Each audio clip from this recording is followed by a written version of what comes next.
OpenAI is the company to follow when you're following generative AI. Guys, you know this, we talk about it all the time. There's other fantastic companies out there, but there are only a few individuals that when they talk, you really have to hear what they're going to say because they are the ones that are literally predicting our future. And to that end, Sam Altman and I think a lot of the OpenAI team did one of these AMAs, Ask Me Anything, over on Reddit. There's a lot of articles out there on it, but I love how TechCrunch starts the article, which is like a Reddit AMA.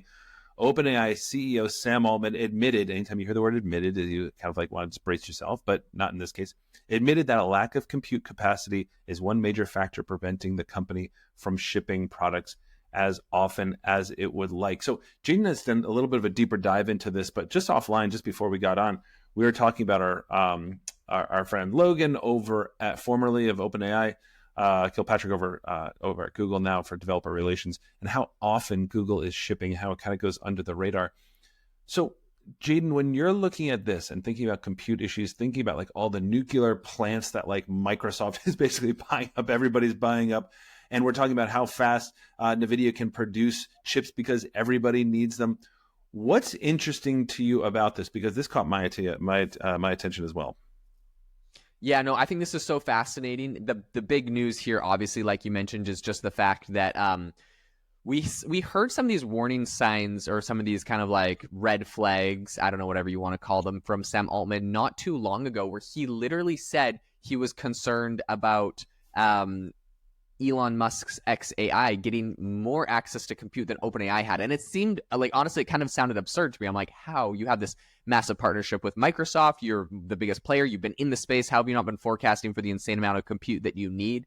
And I think it came down to a couple sneaky things Elon was able to pull off, where essentially he was able to use GPUs that SpaceX had purchased and were sitting in a warehouse idle and give them to XAI, plus XAI was able to put in their own big purchases, and then they're doing some deals with Tesla, so I think they might even be able to borrow a little Tesla compute. So it's like, I feel like Elon was able to kind of like harness whatever resources he had, and he built this like massive super computer that the Jensen Huang, the CEO of NVIDIA, said was like a heroic, impossible feat that they were able to build this thing in 3 months and said you should take 2 years. So they obviously have some very cracked people on the XAI team. We've seen them, right? These are some of the OG original people from OpenAI and from the Transformer paper that got sucked into that because it's pretty much the newest thing, and they've had some big valuations and tons of money going into it, and Elon Musk's brand name. So like they built this dream team, but it still blows my mind that like how they were able to essentially start out computing OpenAI. And the big problem here that Sam Altman says, like, you think like, oh, out compute, but it's going to take them forever to train models and to figure out the technology. It really feels like the bottleneck when you have these AI experts, which a lot of them are getting like compensated, you know, in stock options. OpenAI at some point, I swear, was giving like $5 million a year to some of these researchers. These guys are really knowledgeable. They know the technology. That's not the bottleneck. It's not like OpenAI has like some trademarked or, you know, trade secrets. I mean, I know they do have a little bit, but like a lot of what's going on with these AI models, right, these AI researchers just know. And so if they move to a new company, they can implement it there. And it seems like this is what happened there. And so he's concerned about it. And the reason he's concerned about it, the places that these are interesting for me, specifically are Sora and the voice model and the vision capabilities on the voice model. So 3 things that were kind of talked about recently here. He did this AMA and he said all of these models have gotten quite complex. We also face a lot of limitations and hard decisions about how we allocate our compute towards many great ideas. So if they got all these ideas, they're struggling. And the big one that people are kind of, I guess, I don't want to say like roasting them on, but they're talking a lot about them, is the fact that, you know, back when they did their big announcement, they showed the ChatGPT app. It was running just purely on a smartphone. They had their big, you know, event with the O1, and it was responding to visual cues, meaning they had their smartphone out. It was, you know, pointed around, you're chatting with it, it was looking at you, and based off of the camera looking at you, it was like, hey, I see you're wearing X, Y, and Z thing. I see you're doing this. You look like this. You should do this, whatever, right? And I mean, I think at the end of the day, a lot of that technology can be like screenshots of what the camera is, feeding it back. But that's a lot of compute to do that. It's a really cool functionality because you could imagine you're holding your camera and you're like, hey, I'm trying to fix my car engine. What the heck's wrong with it? And it's like, oh, move it a little bit to the left. Okay, see that like valve there, blah, blah, blah. Like, right. That's so useful for everything, right? That's like a video call with an expert on any topic, right? So this is incredible. But the compute is so intensive that OpenAI essentially can't do it. Now we're delayed on their really realistic voice thing. It finally got started getting rolled out, but we were super delayed on that. We still haven't seen this vision aspect. We still haven't seen the OpenAI Sora video demo. It feels like they have perhaps the capability to do a lot of amazing things. They just don't have the compute. And so that is, I think, the biggest thing I'm seeing. No, here. It's huge, right? And we have to remember that it's not just OpenAI competing for this compute, as you said, right? Meta wants it, Google wants it, Microsoft wants it, XAI wants it. So, and there's only so much out. This is why when you see NVIDIA's stock going through the roof, this is why they produce the best chips, and this is why Altman and OpenAI are trying to produce more chips. They just need more compute. So I agree. It's not an issue of whether or not they know how to do this. It's whether or not they have the capacity and literally the raw materials to do it, which is totally fascinating. I agree. I'm stunned that Sora has not been released yet, especially when you have Runway ML and other tools that seem to be lapping it now. It seems that the biggest question on people's minds was, would ChatGPT 5 be released? So rumors started swirling around, and one of the other reasons that Sam Altman took to the digital airwaves here with this Reddit AMA was to say that nothing called GPT-5 will be released this year. And I think that's fine. We're past the stage of saying, when is OpenAI going to improve their model? They have the reasoning model, which is huge. There's other companies now that are talking about this kind of reasoning tool. I think that Anthropic has been talking about this as well. So that's definitely the next leap. We've taken the next leap. And Jaeden, it felt like a whisper when the new reasoning thing came out, right? They call it O1. Yeah. I call it the reasoning thing.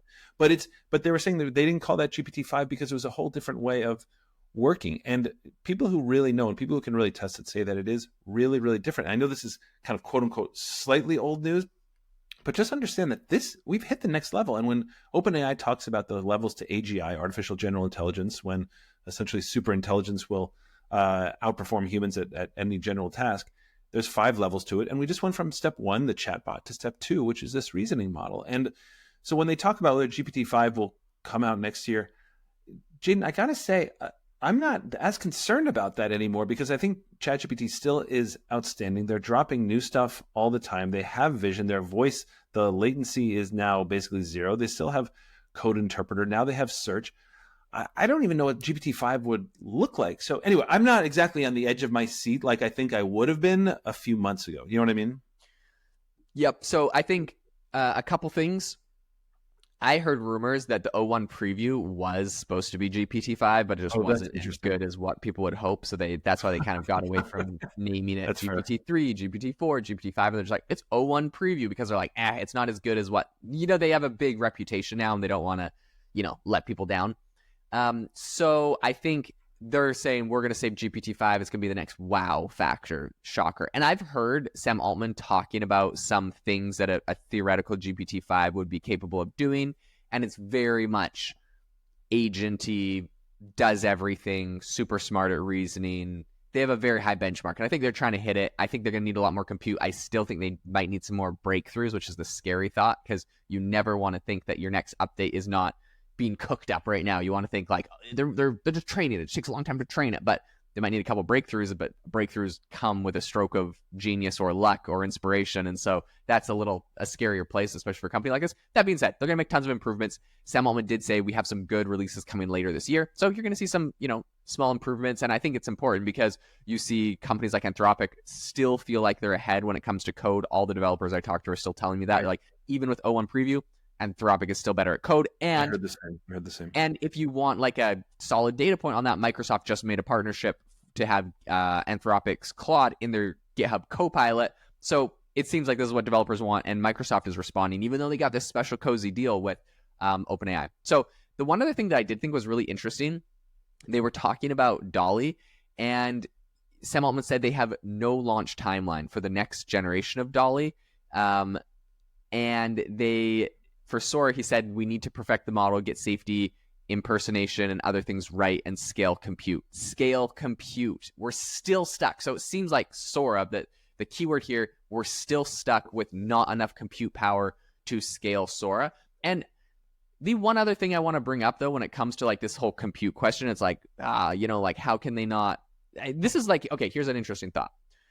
If compute was the only bottleneck, Microsoft recently, here's a a kind of crazy move they could do. Microsoft recently acqui-hired, gutted Inflection, but you know what Inflection had? $1 billion. I think they spent 500 million of NVIDIA GPUs to train their models.